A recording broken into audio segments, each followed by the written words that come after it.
ونستغفره ونؤمن به ونتوكل عليه ونعوذ بالله من شرور أنفسنا ومن سيئات أعمالنا من يهده الله فلا مضل له ومن يضلل فلا هادي له ونشهد أن لا إله إلا الله وحده لا شريك له ونشهد أن محمدا عبده ورسوله أما بعد فإن خير الحديث كتاب الله وخير الهدي هدي محمد صلى الله عليه وسلم وشر الأمور محدثاتها وكل محدثة بدعة وكل بدعة ضلالة وكل ضلالة في النار.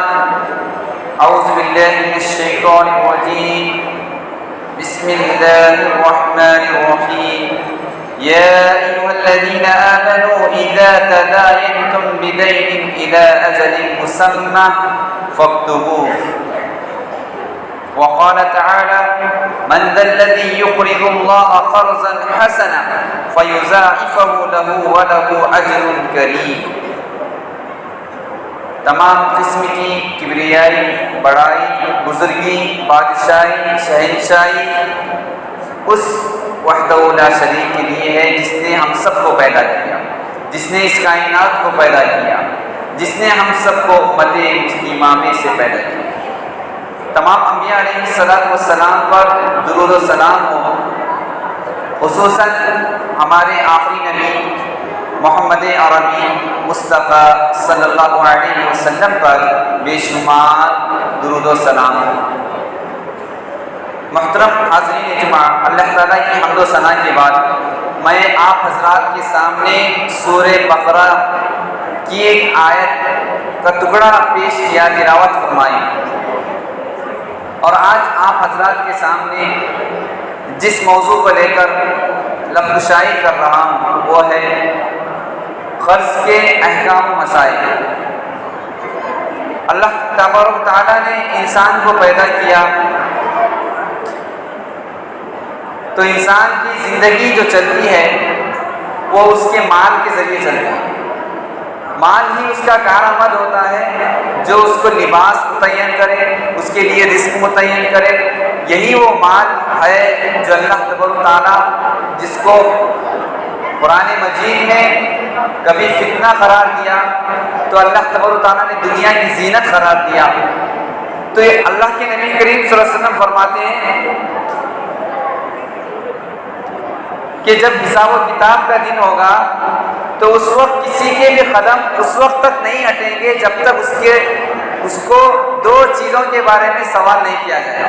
بہت سے چیزوں کا سوال کیا جائے گا، ان میں سے دو چیزیں ہیں کہ اللہ کے نبی کریم صلی اللہ علیہ وسلم فرماتے ہیں من این اکتسب، کہ انسان اپنا مال کہاں کمایا ہے، وفیما انفق، اور اپنے مال کو کہاں خرچ کیا ہے. تو یہی وہ مال ہے جس کے بارے میں آخرت میں دو مرتبہ اسی کے بارے میں سوال کیا جائے. تو ہم مال کہاں سے حاصل کیے؟ کیا ہم مال کو کسی کو جب مجبوری ہوتی ہے تو قرض کے طور پہ وہ حاصل کرتا ہے اور اسے کہاں پر خرچ کیا ہے اس کے بارے میں سوال ہوگا.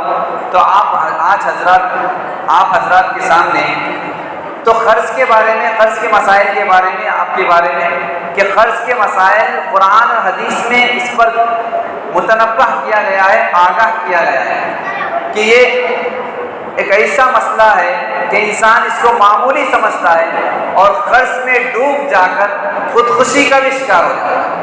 تو خودکشی جیسے کبیرہ گناہ سے بچنے اور احکام و مسائل کو جاننے کے بعد اپنے گھر قرض کی وجہ سے تنگ دست ہو جاتا ہے، بدحال ہو جاتا ہے اور وہ کبھی خوشی کے لہر ان کے لبوں پر ظاہر نہیں ہوتی ہے، تو ان مسائل کو تم جانو جو شریعت اسلامیہ نے بتلائی.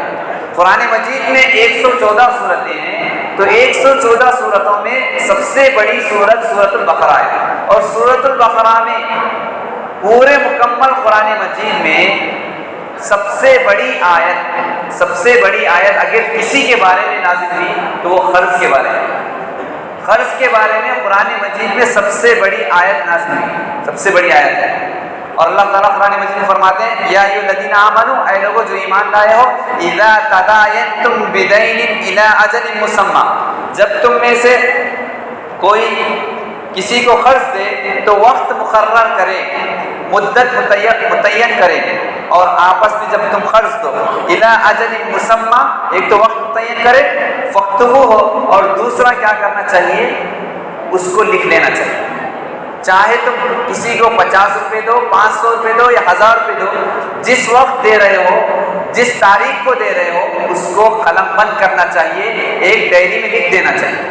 تیسرا، جب تم میں سے کوئی قرض مانگے اور تم قرض دے رہے ہو تو قرض دیتے وقت 2 آدمی کا گواہ ہونا ضروری ہے، جو کہ قرآن میں اس آیت میں بتلایا جا رہا ہے کہ 2 عادل انصاف پسند گواہ ہونا چاہیے۔ جب تم کسی بندے کو اپنے رشتہ دار میں قرض دے رہے ہو تو 2 آدمیوں کو گواہ بنانا چاہیے، جب جا کے تم اس کو قرض دینا چاہیے۔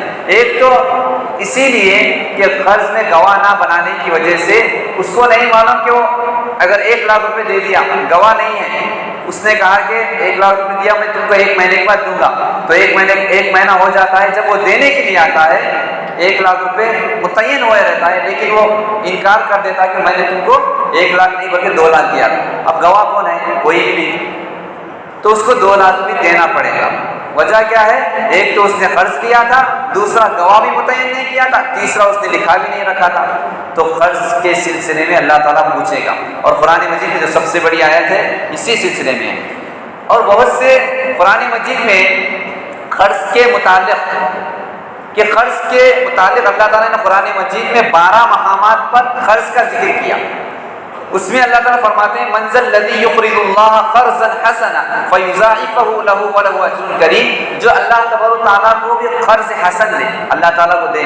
اللہ تعالیٰ کہہ رہا ہے کہ مجھ کو جو اللہ تعالیٰ نے تم کو مال سے نوازا ہے، اس مال میں سے محبوب مال میرے لیے خرچ کرے، اور میرا مال میرے بندوں ہی پر ہی خرچ کرنا ہے، میرے جو غریب بندے ہیں انہی پر خرچ کرنا ہے۔ تو یہ قرض حسن ہے جو اللہ تعالیٰ کے خاطر اللہ تعالیٰ کے بندے اللہ تبارک تعالیٰ کے حکم کو بجا لاتے ہوئے اللہ کے ان غریب بندوں کو ادا کرتے ہیں۔ اس کے بارے میں تو واقعے بہت سے موجود ہے، صحابہ کرام اپنا باپ تک لوگوں کو، غریبوں کو ہدیہ دے دیا تھا۔ تو ہم آگے بڑھتے ہیں کہ قرض کے معنی کیا ہیں۔ ایک تو قرض کے معنی ہیں کاٹنے کے ہیں، یعنی انسان اپنے مال میں سے کوئی چیز، اپنے مال میں سے تھوڑا مال نکال دیتا ہے تو وہ ہے قرض۔ تو قرض کیا ہے؟ ایک ایسی چیز ہے کہ مقولہ ہے کہ القرض یقراض المحبہ، قرض ایک ایسی کینچی ہے جو محبت کو کاٹ کر رکھ دیتی ہے۔ جب تم ایک دوسرے سے قرض لیتے ہو تو آپس میں جو محبت رہتی ہے وہ ختم ہو جاتی ہے، کینچی کی طرح، جس طرح کینچی کپڑے کو کاٹ دیتی ہے تو قرض لینے کی وجہ سے محبت ختم ہو جاتی ہے، تو محبت کو کاٹ کر رکھ دیتی ہے۔ کیونکہ اللہ کے نبی کریم صلی اللہ علیہ وسلم حدیث میں فرماتے ہیں جب بندہ قرض لیتا ہے، ان الرجل اذا غرم، جب بندہ کوئی قرض لیتا ہے، پیسے 500 روپے 1000 روپے قرض لیتا ہے اور اس کو ادا نہیں کرتا ہے، اس میں تاخیر کرتا ہے، اور اس میں کیا کرتا ہے کہ میں تو قرض ادا ہی نہیں کروں گا، انکار کر دیتا ہے، تو اس میں کیا، پہلے تو جب تک قرض دینے کا معاملہ رہتا تو بندے کے پاس جب وہ سامنے جاتا ہے تو بہت عاجزی، انکساری، بہت ایسا بات کرتا ہے جیسا کہ وہ اس پر رحم کر رہا ہے، تو اس کی تعریف کرتا ہے، اس سے سلام کرتا ہے، دعا کرتا ہے، اس کے بعد اسے بہت نرم گفتگو کے ساتھ قرض حاصل کرتا ہے۔ لیکن جب وقت آتا ہے قرض دینے کا تو اس وقت اس کے نظروں کے سامنے نظر نہیں آتا، جب اس کے سامنے وہ بندہ نظر آتا ہے تو نظریں پھیر لیتا ہے۔ تو یہ چیز کب آتی ہے؟ قرض دینے کے بعد آتی ہے، تو نفرت پیدا ہونی شروع ہوتی ہے۔ تو نبی کریم صلی اللہ علیہ وسلم فرماتے ہیں جب بندہ قرض دیتا ہے حدث فکذب، تو کبیرہ گناہ کرتا ہے، جھوٹ بولنا اس کی عادت ہو جاتی ہے۔ قرض دینے کے بعد کب دے رہے ہو تو وہ جھوٹ بولنا شروع کرتا ہے۔ دوسری برائی ووعد فاخلف، جو وعدہ اس نے کیا تھا کہ 1 مہینے کے بعد میں قرض ادا کروں گا، تو وعدہ خلافی یہاں بھی شروع ہو جائے گی۔ یہ دونوں چیزیں منافق کی علامت ہے اور کبیرہ گناہ بھی سے۔ تو قرض لینے کی وجہ سے محبت نفرت میں بڑھ جاتی ہے۔ تیسری بات جو آیت الدین جسے کہتے ہیں، پورے قرآن مجید میں قرض کے بارے میں سب سے بڑی آیت ہے، تو اس آیت میں 3 باتیں بتلائی ہیں قرض کے بارے میں، کہ قرض کا جو ذکر کیا اللہ تعالیٰ نے، اس سے پہلے سود کا ذکر کیا گیا۔ تو سودی نظام کو ختم کرنے میں اگر کوئی اہم رول ہے تو وہ لوگوں کو، امیر لوگ اپنا ہاتھ کھول کر غریبوں کو قرض دیں۔ جو معاشی بدحال، یعنی معاشی اعتبار سے بدحال ہے، بہت تنگ دست ہے، تو غریب لوگوں کو امیر لوگ اپنا ہاتھ کھولے، اپنا دل کھولے اور ان کو قرض دے۔ اگر تم قرض دو گے تو وہ سودی لین دین سے بچ جائیں گے۔ تو پہلی چیز، تو اس میں 3 باتیں بتلائی گئی۔ پہلی چیز یہ ہے کہ وقت متعین کر دینا چاہیے اس آیت الدین میں۔ دوسری چیز، اس کو تحریری شکل میں لکھ دینا چاہیے، جتنا رقم لے رہا ہے، کتنے تاریخ کو لے رہا ہے اور کتنے، یعنی کون سے وقت میں لے رہا ہے، کون سے دن میں لے رہا ہے، تو یہ لکھ دینا چاہیے۔ تیسری بات، 2 گواہ ہونا ضروری ہے۔ تو اس مکمل یعنی بڑی آیت میں یہ باتیں بتلائی جا رہی ہیں۔ تو اس کے بعد حدیث جو صحیح بخاری ہے، اس میں قرض کے متعلق نبی کریم صلی اللہ علیہ وسلم بتلاتے ہیں کہ ایک شخص تھا جو بہت مالدار تھا اور نیک تھا، اللہ تعالیٰ اس کو مال سے نوازا تھا، اور وہ اس مال کو لوگ جو غریب تھے، جس کے پاس کچھ مال بھی نہیں تھا، ان لوگوں کی وہ مدد کرتا تھا، مال دیا کرتا تھا، اور مال دینے کے بعد اب مال دیتا تھا، قرض کے طور پر دیتا تھا، 50,000 10,000 5,000 ایسا غریبوں کو دیتا تھا۔ مالدار ہوا تھا اور غریبوں کی مدد کرتا تھا، اور اس کو معلوم بھی تھا کہ فلاں شخص غریب ہے، وہ کما بھی نہیں سکتا، وہ اس قرض کو مجھے لوٹا بھی نہیں سکتا، تو وہ قرض دینے کے بعد معاف کرتا تھا۔ تو اللہ کے رسول صلی اللہ علیہ وسلم فرماتے ہیں کہ وہ شخص جنت میں تھا، اس کا تمام اعمال تھے اس کے، لیکن ایک عمل ایسا تھا جو جنت میں داخل کیا گیا، وہ یہ کہ اللہ تعالیٰ نے اس کو مال سے نوازا تھا، اس مال کے ذریعے وہ لوگوں کو قرض دیتا تھا اور قرض دینے کے بعد معاف کرتا تھا۔ یہ قرض دینے کے بعد جو معافی ہے، یہ عمل اللہ تعالیٰ کو پسند آیا اور اللہ تعالیٰ اس کو جنت میں داخل کیا۔ تو یہ جو قرض دیتے ہیں تو وہ قرض دینے کے بعد معاف کرتے ہیں تو اس کو اجر ملتا ہے۔ دوسری بات یہ ہے کہ کیا نبی کریم صلی اللہ علیہ وسلم نے بھی قرض دیا تھا؟ تو ہم کو معلوم ہوتا ہے، قرآن و سیرت، حدیث، یہ تمام چیزیں معلوم ہوتا ہے، اس مطالعے سے معلوم ہوتا ہے کہ نبی کریم صلی اللہ علیہ وسلم نے بھی ایک شخص یعنی بہت مرتبہ آپ نے بھی قرض لیا۔ تو قرض لیا تھا آپ صلی اللہ علیہ وسلم نے ایک اونٹ، اور اونٹ لینے کے بعد اس شخص کا جب ٹائم وقت ہو گیا تو نبی کریم صلی اللہ علیہ وسلم نے اس کو اونٹ دینے کے لیے صحابہ سے کہا کہ ایسا اونٹ تیار کرو جو میں نے اس شخص سے لیا تھا۔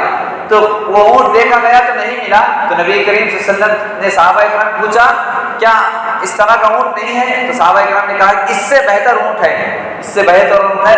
تو اس سے بہتر اونٹ نبی کریم صلی اللہ علیہ وسلم نے قرض کو اچھے طریقے سے ادا کیا، اونٹ دیا اس سے بہتر دیا، تو قرض کو اچھے طریقے سے ادا کیا۔ تو یہ دلیل کہ نبی کریم صلی اللہ علیہ وسلم نے قرض دیا تھا، اس کو ادا کیا۔ اور اسی طرح صحابہ کرام نے بھی لیا تھا۔ حضرت ابی بن کعب رضی اللہ تعالیٰ عنہ نے ابن حضرت ایک صحابی ہیں، انہوں نے ابی بن کعب رضی اللہ عنہ کو قرض دیا تھا۔ تو قرض دینے کے بعد وقت ہو گیا تو دونوں حضرت، یعنی جس کو قرض دیا تھا حضرت ابی بن کعب بھی اور ایک صحابی جن کو انہوں نے قرض دیا تھا، دو حضرات بھی مسجد میں حاضر ہوئے، مسجد نبی میں حاضر ہو کر گفتگو کرنے لگے۔ تو نبی کریم صلی اللہ علیہ وسلم کو آوازیں آنے لگی کہ کیا گفتگو ہو رہی۔ تو نبی کریم صلی اللہ علیہ وسلم جب آ کے دیکھتے ہیں کہ ابی بن کعب رضی اللہ عنہ نے ایک شخص کو قرض دیا تھا، تو اسی کے سلسلے میں بات ہو رہی کہ وقت ہو گیا لیکن ابھی بھی انہوں نے قرض ادا نہیں کیا۔ تو نبی کریم صلی اللہ علیہ وسلم نے حضرت ابی بن کعب رضی اللہ عنہ کو اشارے سے کہا کہ اس کا آدھا قرض معاف کر دو۔ تو ابی بن کعب رضی اللہ عنہ نے اس کا آدھا قرض معاف کر دیا۔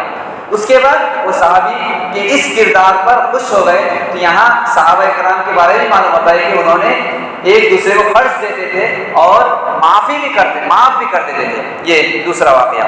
اور اسی طرح قرض لینے سے بچنا چاہیے، جتنا ہو سکے ہم خود سے محنت کر کے مال کمانا چاہیے۔ قرض لینے کی وجہ سے انسان کا دل کیا ہو جاتا ہے؟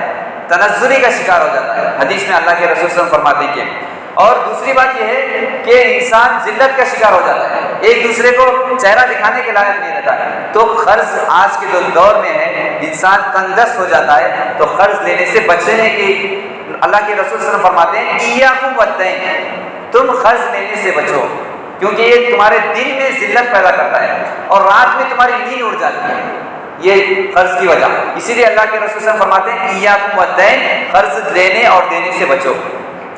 دینے پر تم کو ثواب تو ملے گا، لیکن لینے کے بعد جو مشکلات کا سامنا کرنا پڑے گا وہ وہی جانتا ہے جو قرض لیتا ہے اور قرض کی زندگی گزارتا ہے، وہ اس سے بچنا چاہیے، قرض لینے سے اور قرض میں ڈوبنے سے بچنا چاہیے۔ اور اسی طرح قرض لینے سے بچنے کے لیے خود نبی کریم صلی اللہ علیہ وسلم دعا کرتے تھے۔ کہاں پر؟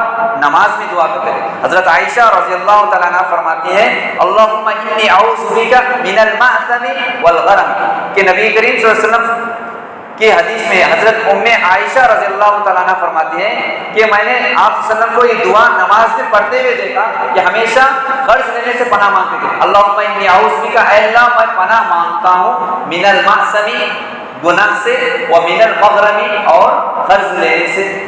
تو یہ نبی کریم صلی اللہ علیہ وسلم دعا مانگتے ہیں کہاں پہ؟ نماز میں۔ تو ہم کو بھی قرض سے بچنا چاہیے اور اس سے پناہ مانگنا چاہیے۔ کیوں؟ اس کی کیا وجہ ہے؟ اگر کوئی قرض لیتا ہے تو اس کی وجہ کیا ہے؟ قرض لینے کے بعد، قرض دینا کوئی برا کام نہیں، اچھا کام ہے، اس کی ضرورت ہے۔ اور کب لینا جائز ہے؟ جب تمہارے پاس کوئی بھی مال نہیں ہے، کوئی بھی راستہ ہموار نہیں ہے، آخری وقت ہے، اس وقت تم قرض لے سکتے ہیں۔ کبھی کوئی پیسہ دینے کے لیے تیار ہے تو اس وقت آخری وقت میں لینا اچھی بات ہے، لیکن اس کو لوٹانا، فوراً لوٹانا ضروری ہے۔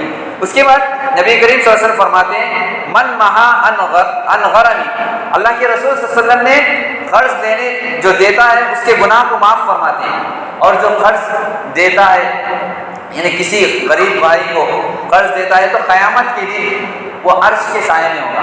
یہ بھی حدیث میں آتا ہے 7 حضرات جو عرش کے سائے میں ہوں گے اللہ تعالیٰ کے، ان میں سے ایک شخص وہ ہوگا جو دوسروں کو قرض دیتا تھا، اس کی مدد کرتا تھا، اور اس کو قرض دینے کے بعد اسے معاف بھی کر دیتا تھا، آج تجھے میں معاف کر دیا۔ تو یہ اللہ تعالیٰ، اللہ کے رسول صلی اللہ علیہ وسلم فرماتے ہیں کہ عرش کے سائے میں اس کا حصہ ہوگا۔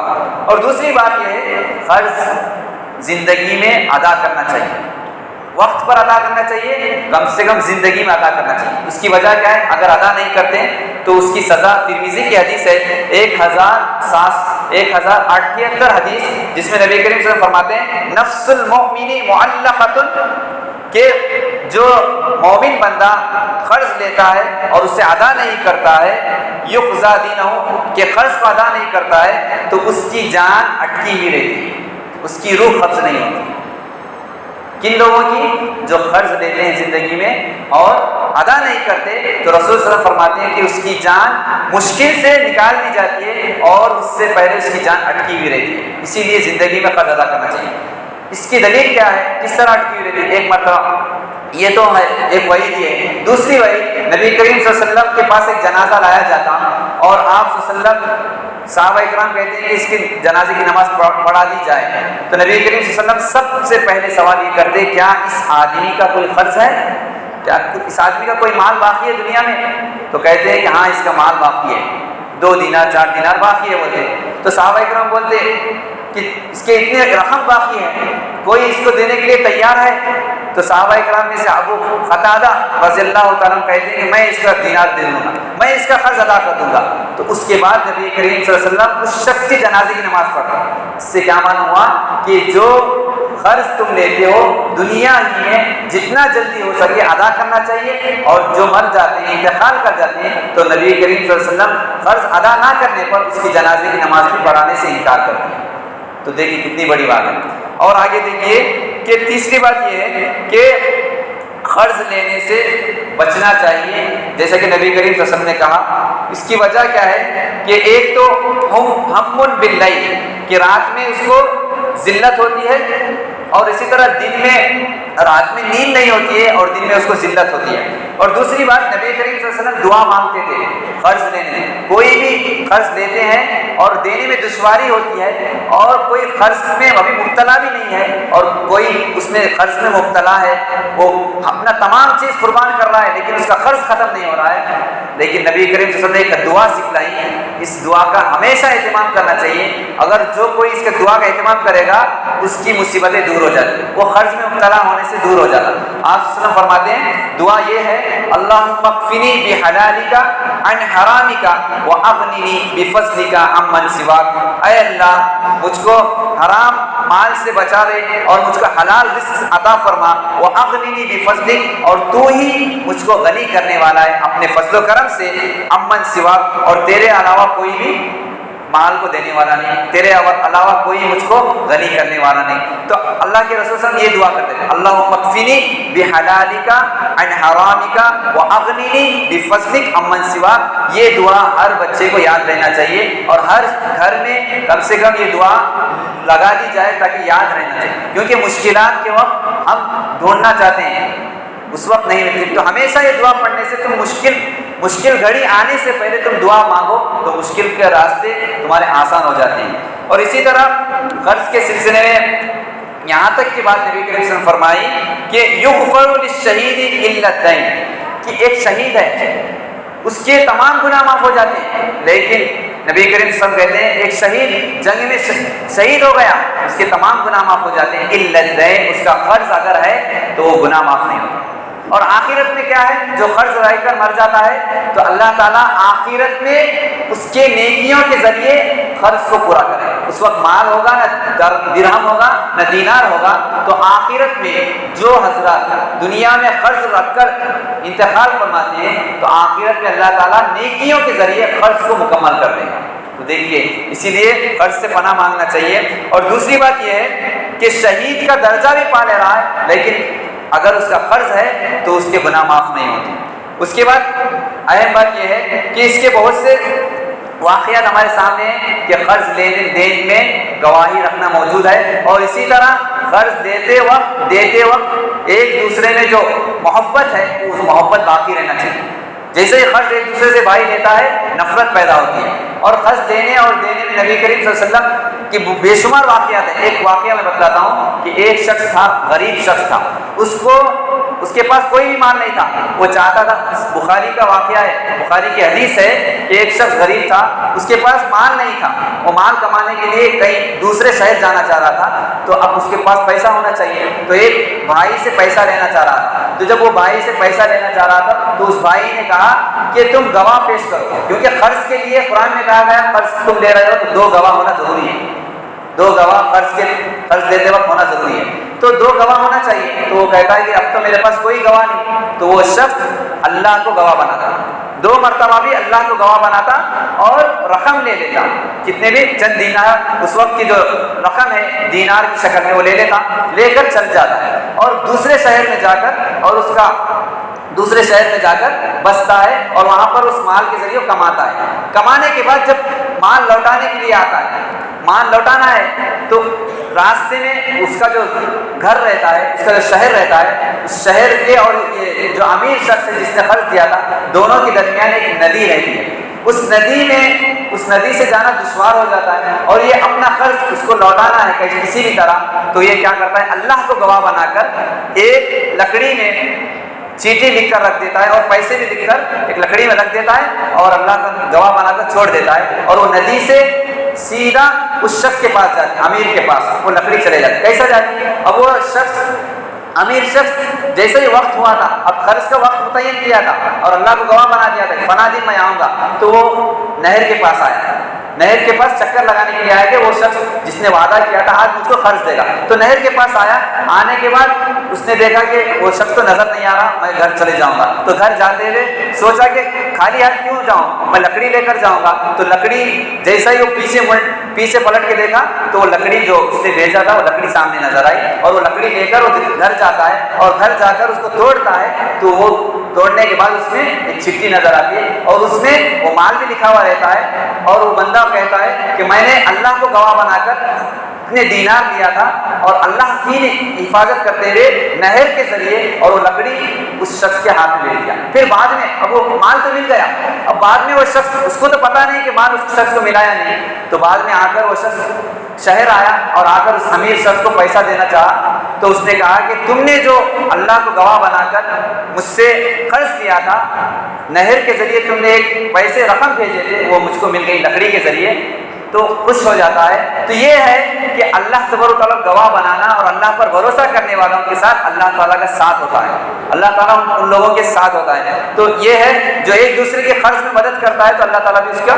ساتھ ہوتا ہے۔ تو آہستہ چل اے زندگی، کہیں قرض چکانا باقی ہے، کچھ درد مٹانا باقی ہے، کچھ فرض نبھانا باقی ہے۔ تو سورہ بقرہ کی یہ واحد آیت ہے قرآن مجید میں جو قرض کے بارے میں سب سے بڑی آیت ہے، اسی لیے اس کو مطالعہ کرنا چاہیے اور مرنے سے پہلے قرض ادا کرنا چاہیے۔ رسول صلی اللہ علیہ وسلم اس شخص کی نماز جنازہ نہیں پڑھائی جس کا قرض تھا۔ اور اسی طرح جہاں تک ہو سکے ہم دعاؤں کا اہتمام کرنا چاہیے مصیبتوں سے، بلاؤں سے اور قرض لینے سے، دینے سے، جو نبی کریم صلی اللہ علیہ وسلم کو دعائیں سکھلائی ہیں۔ اللہ تعالیٰ سے دعا ہے کہ اللہ تبارک و تعالیٰ ہم تمام کے صغیرہ کبیرہ گناہوں کو معاف فرمائے۔ اللہ تبارک و تعالیٰ جو حضرات قرض میں مبتلا ہے، اے اللہ آسانی کے ساتھ ان کے دروازے کھول دے، ان کے گھروں میں برکتیں نصیب فرما، برکتیں نازل فرما۔ اللہ تبارک و تعالیٰ ہم تمام کے صغیرہ کبیرہ گناہوں کو معاف فرمائے۔ آمین۔ استغفر اللہ لی ولکم ولسائر المسلمین انہ تعالی جواد کریم ملک بر رؤوف رحیم ورب حلیم۔